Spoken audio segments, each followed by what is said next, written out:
Welcome to True Crime Case Files, where we explore the darker side of human nature and the events that forever alter lives. In today's episode, we delve into a shocking tale from Pittsburgh, Pennsylvania.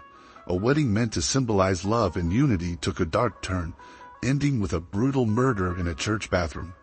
This is the story of a husband, his bride, and the devastating secret that led to a horrific crime. Dylan Vincent, 27, was known for his quick decisions, but even his closest friends were surprised when he announced he was getting married just 6 weeks after meeting Brooke. The couple met in early May 2009 at a political rally in Pittsburgh's Chinley Park. Dylan, an assistant professor at Carnegie Mellon University, was giving a fiery speech about the need for conservative values in America, a topic he was passionate about. Brooke, a girls' soccer coach with an easygoing charm, caught his eye in the crowd. They started talking, and sparks flew instantly. Their relationship moved at lightning speed. Within days, Dylan introduced Brooke to his mother, Margaret, and began telling colleagues he had met the one. Brooke seemed like the perfect match, kind, supportive, and willing to embrace Dylan's big personality and fiercely held opinions. Dylan, a devout Catholic, insisted they wait until marriage to have sex. He believed in traditional values, and Brooke respected his decision, explaining that her past relationships had taught her the value of patience and trust. On June 20, 2009, Dylan and Brooke were married at St. Margaret's Church in Pittsburgh. The ceremony was beautiful, with over 100 guests in attendance, including family, friends, and Dylan's colleagues. But just hours after saying "I do," Dylan's world shattered. Accidentally walking in on Brooke while she was changing out of her wedding gown, Dylan discovered a secret Brooke had long kept hidden. She was pre-op transgender and still had complete male genitalia. Dylan was blindsided.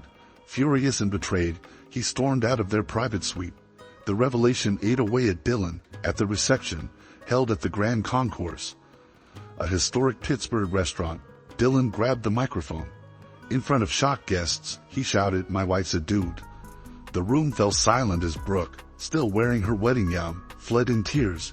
Friends described Dylan as pacing angrily, drinking heavily, and muttering about betrayal. Those who spoke to him that evening said he was consumed by humiliation and rage. He felt duped, questioning how he could have been so blind.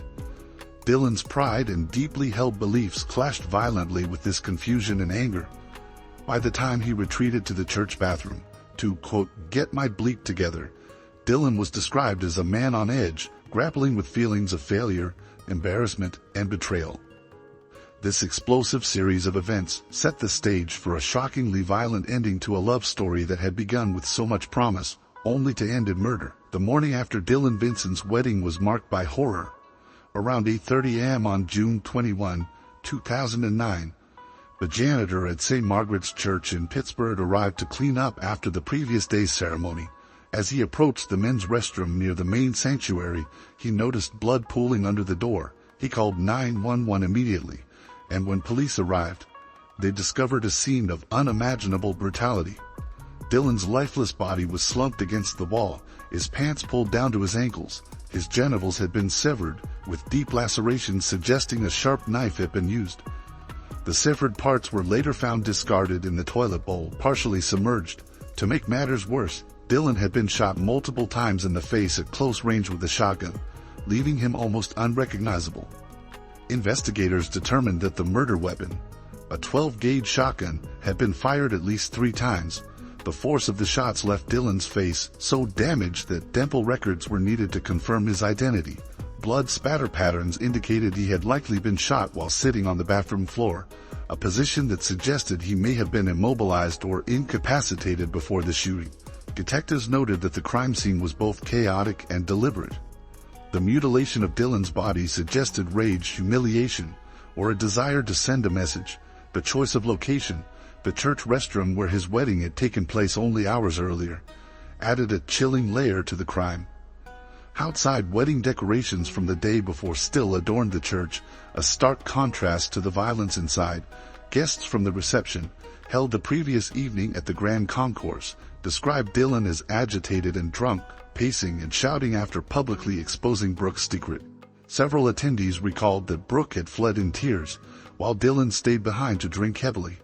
The church restroom, typically quiet and unremarkable, had become a crime scene that stunned even seasoned law enforcement officers. Local news stations like WPXI and the Pittsburgh Post-Gazette quickly picked up the story, and by midday, the church was swarming with reporters. Detectives began piecing together the hours leading to Dylan's death. Questions loomed large. Was this a crime of passion, an act of revenge, or something even darker? The gruesome nature of the murder shocked the city and painted a grim portrait of a love story gone terribly wrong. When detectives arrived at St. Margaret's Church to examine the scene, even the most experienced among them were shaken. Detective Ray Ban Collins, a 20-year veteran of the Pittsburgh Police Department, described it as one of the most disturbing crimes he had ever witnessed. The mutilation of Dylan Benson's body, combined with the close-range shotgun wounds to his face, spoke of raw anger and brutality. Officers worked meticulously to document the crime scene. Blood spatter analysis indicated that Dylan had likely been seated on the bathroom floor when the first shotgun blast struck him. The mutilation appeared to have occurred before the gunshots, suggesting that his killer intended to torture and humiliate him. The forensic team collected fragments of shotgun shells and began the process of searching for fingerprints or DNA evidence. Though the blood-soaked scene posed challenges, the cause of death, detectives later concluded, was the shotgun blasts to the head. Though the mutilation was horrific, it had not been fatal. Dylan had died instantly from the sheer force of the close-range shots. Forensic experts estimated that the weapon had been fired 3 times, based on the shell casings and the injuries to Dylan's body. As the investigation unfolded, a crucial discovery came from an unexpected place. Around noon, a Burger King employee on Forbes Avenue called police to report a suspicious item behind their dumpster. When officers arrived, they found a 12-gauge shotgun wrapped in a bloody cloth. The weapon was old-fashioned, with a wooden stock and worn metal parts, resembling a style often seen in hunting or family heirlooms. Detectives suspected it was the murder weapon but faced an immediate obstacle. There were no clear fingerprints on the shotgun. Whoever had used it had either worn gloves or wiped it clean before discarding it in a hurry.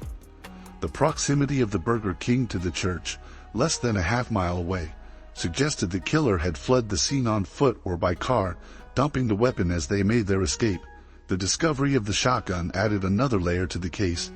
Detectives now had to determine its origin. Was it stolen, borrowed, or owned by someone close to Dylan or Brooke? Meanwhile, the church restroom remained sealed off, with forensics combing every inch for additional clues. As news of the gruesome murder spread, the city of Pittsburgh was gripped by shock and speculation.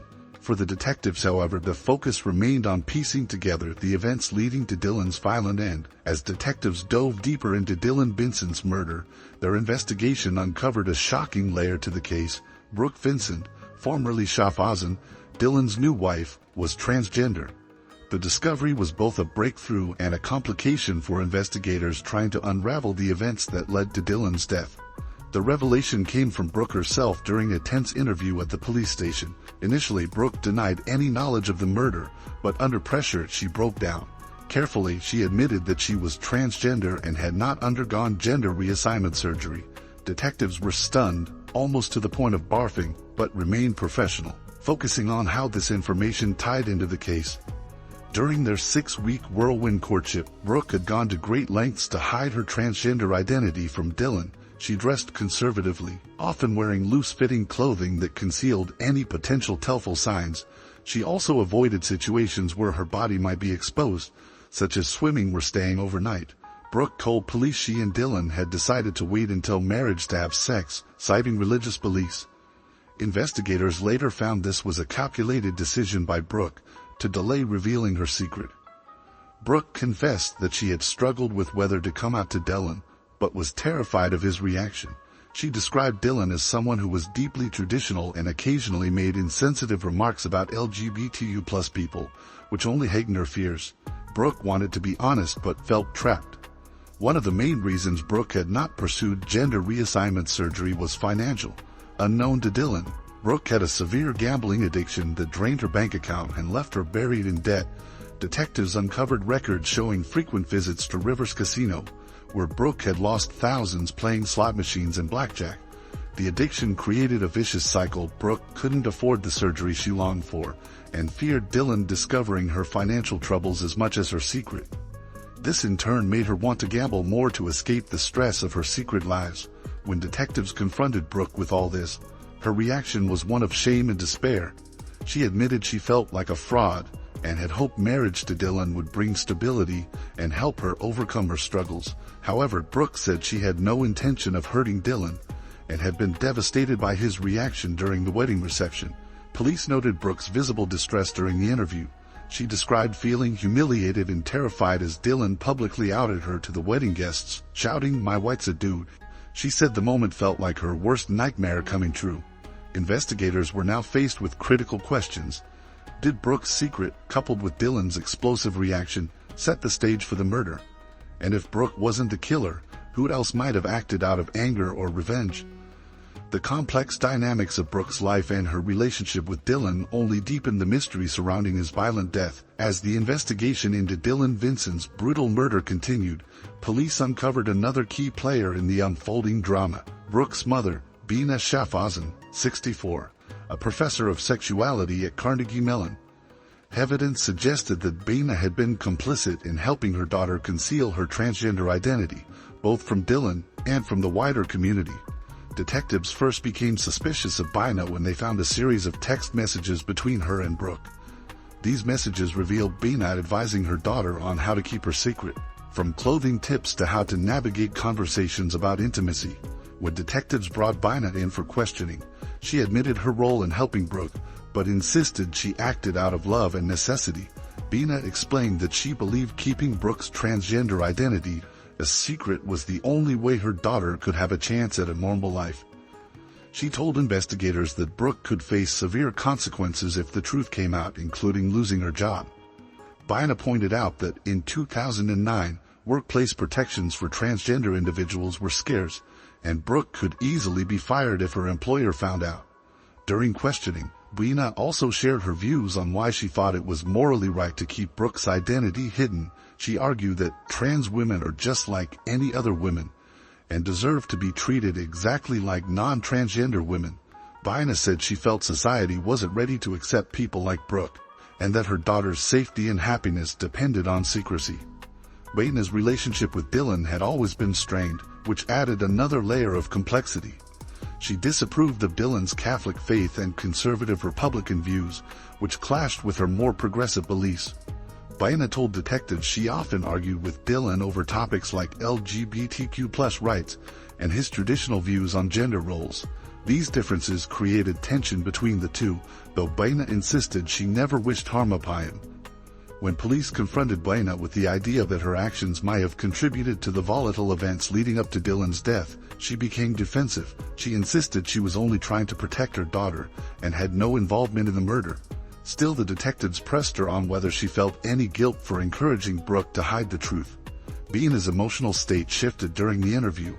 She expressed frustration at the investigators, accusing them of not understanding the challenges transgender individuals faced. At the same time, she admitted feeling a deep sadness and regret for how everything had unfolded. "If I could go back and do things differently, I would," she said, though she stopped short of admitting any direct responsibility for the tragedy. Bina's revelations added another layer of complexity to the case. Police were now left to consider whether her actions, though well-meaning, had indirectly fueled the explosive confrontation between Dylan and Brooke that day. As detectives dug deeper into Bina Schaffhausen's life, they uncovered shocking revelations that turned her initial narrative upside down. Bina had portrayed her relationship with Dylan Vincent as tense and argumentative, rooted in ideological differences. However, investigators soon discovered this was a lie. Far from being at odds, Bina and Dylan had been lovers. The truth came to light when detectives reviewed emails exchanged between the two, revealing a passionate, albeit secret affair. The emails, sent from Bina's university account at Carnegie Mellon, where she was a professor of sexuality, painted a very different picture of their relationship. Bina's correspondence frequently referred to their encounters as exploratory sex, and claimed it was her responsibility as an educator to share her body with those open to learning through sex, including fellow faculty members like Dylan. Bina's unorthodox views on intimacy extended far beyond her professional life. Through interviews and testimony, police uncovered a disturbing personal tradition Bina practiced. Once her children's friends turned 18, Bina would allegedly invite them to her bed for sex. One source described it as a coming-of-age ritual in Bina's eyes, rationalized under the guise of fostering openness and healthy sexual expression. Detectives were stunned by the breadth of these revelations. Former friends of Brooke, as well as individuals tied to Bina through her university, came forward with stories that corroborated this pattern of behavior.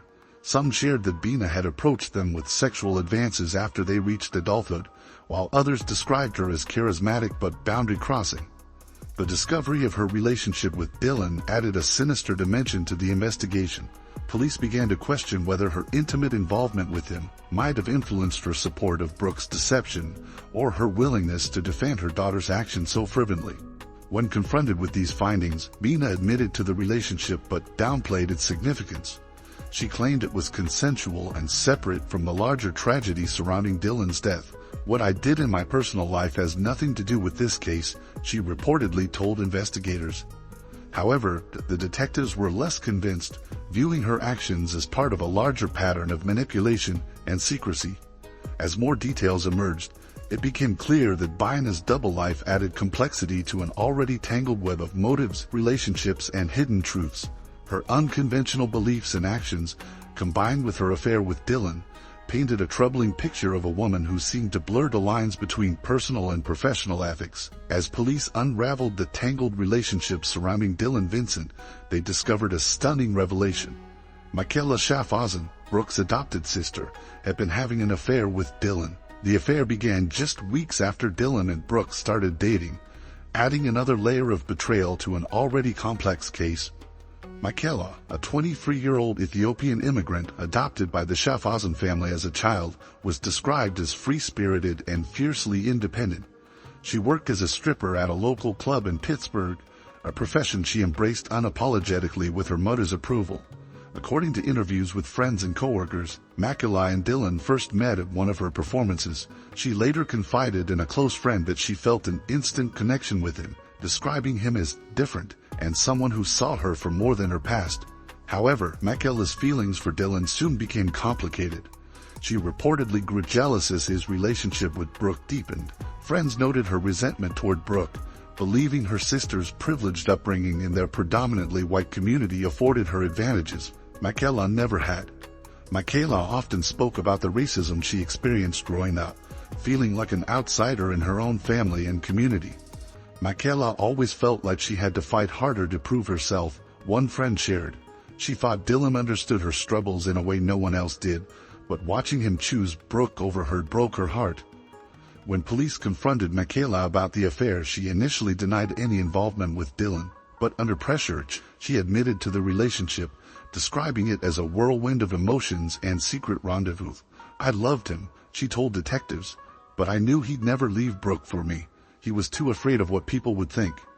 Detectives also pressed her about her jealousy and how it may have motivated her actions leading up to Dylan's death. Michaela became defensive, accusing the police of treating her unfairly because of her race and profession. "You're only coming after me because I'm black and a stripper," she said during the interview. Despite her defiance, police noted that Michaela's demeanor shifted when discussing her feelings of exclusion and betrayal. The weight of her confession and the interrogation left her visibly shaken. Michaela's relationship with Dylan added yet another layer of tension to the already fraught dynamics between Brooke, Bina, and Dylan. Her role in the unfolding tragedy became a critical piece of the puzzle as investigators worked to determine whether her jealousy and feelings of marginalization had played a part in the events leading to Dylan's death. On the night of June 20, 2009, after the wedding reception at a small church in Pittsburgh, the tragic events unfolded in the church bathroom. Police later confirmed that Brooke Schaffhausen, newly to Dylan Vincent, was the one responsible for his brutal murder. Brooke, feeling overwhelmed by her secrets and the public humiliation at the reception, took matters into her own hands. She retrieved an old shotgun, which she had kept hidden for years, and confronted Dylan in the church bathroom. Witnesses reported hearing gunshots followed by muffled cries, but no one knew what had truly happened until later. Investigators pieced together the details of the crime after Brooke's arrest. The scene was gruesome, Dylan was found lying on the bathroom floor with multiple shotgun wounds to the face, making it clear that he had been shot at close range. But even more disturbing was the discovery that his genitals had been removed and then thrown in the toilet, an act that police later linked to the psychological turmoil Brooke had been experiencing. Forensics experts revealed that the removal of his genitals appeared to have been done posthumously, suggesting Brooke's rage and deep emotional distress after learning of Dylan's previous affairs and the secrets he had uncovered about her. Police arrested Brooke shortly after discovering the body. When confronted with the evidence, she initially denied involvement. However, under pressure, she broke down and confessed to the crime. She claimed that the humiliation of Dylan's public statement during their reception, calling her a dude, had pushed her over the edge. She described feeling trapped, terrified of what her new husband would think of her now that her transgender identity had been revealed. "I just couldn't take it anymore," Brooke sobbed during her confession. "He was so bleeping cruel, and I just snapped. I didn't know what else to do." Brooke's arrest and confession were met with shock and disbelief by those who knew her. Friends and family, many of whom had been at the wedding, struggled to come to terms with the revelation that the bride was the killer. Some expressed sympathy for her struggle with her identity, while others felt betrayed by her actions. In the hours following her arrest, Brooke was taken to the Allegheny County Jail, where she was held without bail. As police processed her case, they noted that Brooke seemed both remorseful and deeply conflicted about the situation. Brooke's feelings of fear and confusion about her transgender identity, combined with the overwhelming guilt of her actions, led her to an emotional breakdown. Her arrest marked the beginning of a long and complex legal process as the case continued to unfold in the media, leaving a community shaken by the shocking tragedy. In May of 2011, Brooke Schaffhausen's trial for the murder of her husband, Dylan Vincent, began. After months of legal preparation, the defense team, led by attorney Daniel Harris, presented their case. Brooke claimed that she had acted in self-defense during a violent confrontation with Dylan on the night of their wedding. According to Brooke, the moments leading up to the murder were filled with tension and fear. She testified that Dylan had become increasingly abusive after their wedding ceremony. "He called me a man in front of everyone," Brooke claimed, referring to Dylan's public humiliation of her during the reception. "He said that I wasn't really a woman, and I snapped.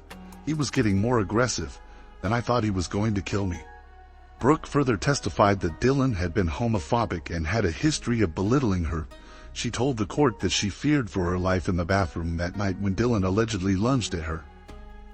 "I didn't know what else to do," she said, choking back tears. "I thought he was going to hurt me." The prosecution, however, argued that Brooke's actions went beyond self-defense. They presented evidence that showed Dylan had been unarmed and was not attacking Brooke when she shot him multiple times in the face. Prosecutor Linda Park said this was not a case of self-defense. Dylan was not threatening her life when she made the decision to shoot him. After weeks of testimony and deliberation, the jury reached a verdict in late May 2011. They found Brooke guilty of second-degree murder, acknowledging her fear but also determining that her response had been excessive. The jury took into account the emotional distress she had been under, but they also noted that her actions had been premeditated. Brooke was sentenced to 25 years in prison with the possibility of parole after 15 years. The judge, William T. Green, stated that while he understood the emotional complexity of the situation, he could not overlook the brutal nature of the crime. "This was a tragedy, but taking someone's life, no matter the circumstances, cannot be justified," Green said in his sentencing remarks.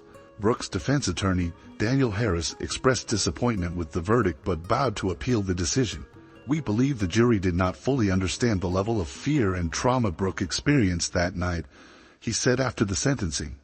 On the other hand, prosecutor Linda Park praised the jury's decision, emphasizing that it sent a message that violence, even in the face of fear, cannot be excused. "Dylan's family will never get him back," Park said.